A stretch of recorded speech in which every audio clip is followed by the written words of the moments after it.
whole history of America is the history of rich white men telling not rich white people that their enemies are black and brown. It starts in the colonies of what would become the United States.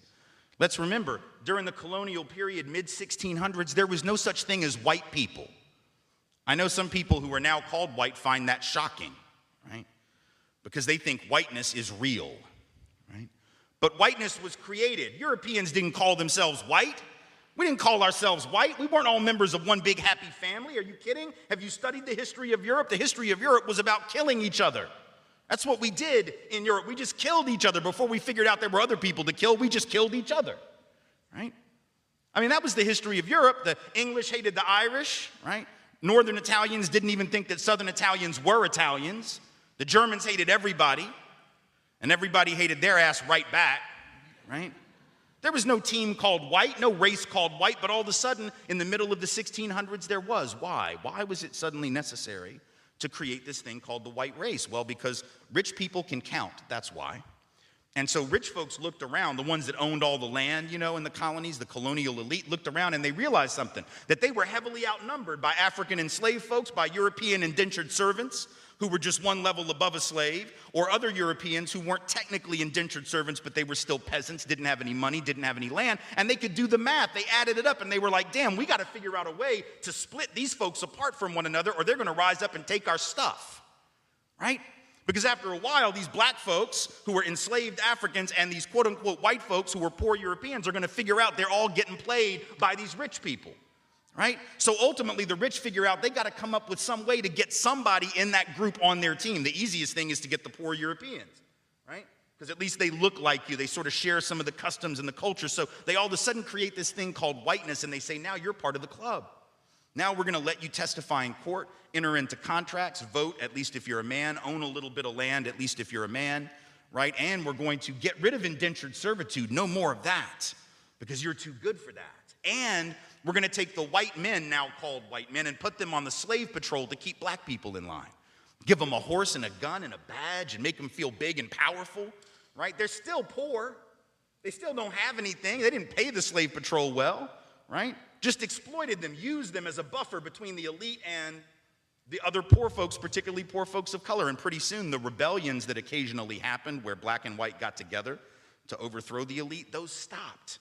Because the divide and conquer had begun to work, right? You could turn people against each other by telling those poor white folks, they got to keep these black people in line. And so that divide and conquer gets initiated in the colonies. Rich white men telling not rich white people that their enemies are black and brown. Fast forward to the Civil War era.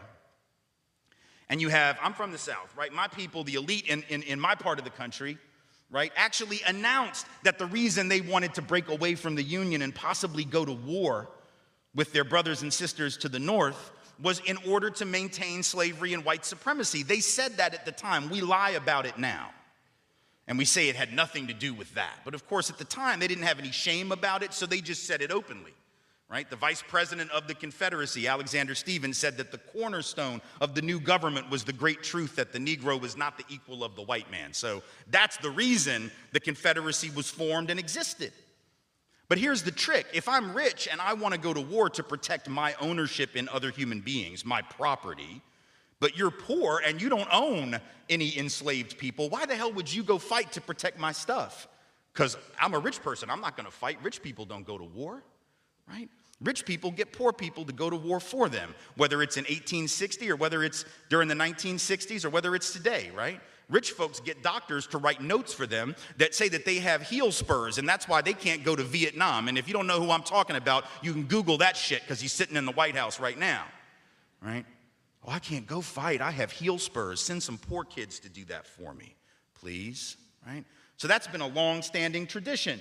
So the rich have to figure out a way to convince the poor to go fight for them. But that's a hard thing. That's like a hard sell, right? Like, how the hell, why would you do that? Why would you go fight to protect my property rights when you don't own anything? The only way you would do it is if that rich person comes to you and says, hey, listen, you gotta go fight because we gotta maintain our way of life, because if these people get free, they're gonna take your jobs. No, fool, they already got your job. That's how it works, right? Because if I'm white and I gotta charge you $1 a day to work on the farm, but you can get a black person to do it for nothing because you own them. Guess who got the job? Free got the job, right? So in a sense, poor white folks would have been better off joining with black folks to overthrow the slave system. That would have raised the wage floor of all working people. But they got tricked by rich white men telling them that their enemies were black and brown. Fast forward to the 1930s.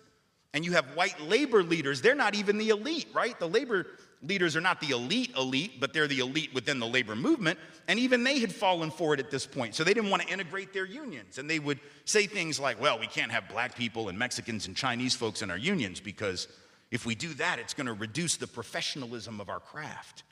We have to maintain the integrity of our profession. No, fool, you need more people in the damn union is what you need. And if you don't let those folks in, guess what happens? When you go out on strike, who is the boss going to use to replace you? They're going to replace you with the very same black and brown folks that you didn't want to work next to, right? And so at the end of and then you're going to blame them for taking your job rather than the white rich dude for giving it to them, right? Divide and conquer. Telling not rich white folks that their enemies are black and brown. And now we fast forward to the president. We got the president of the United States becoming president on the basis of that same rhetoric.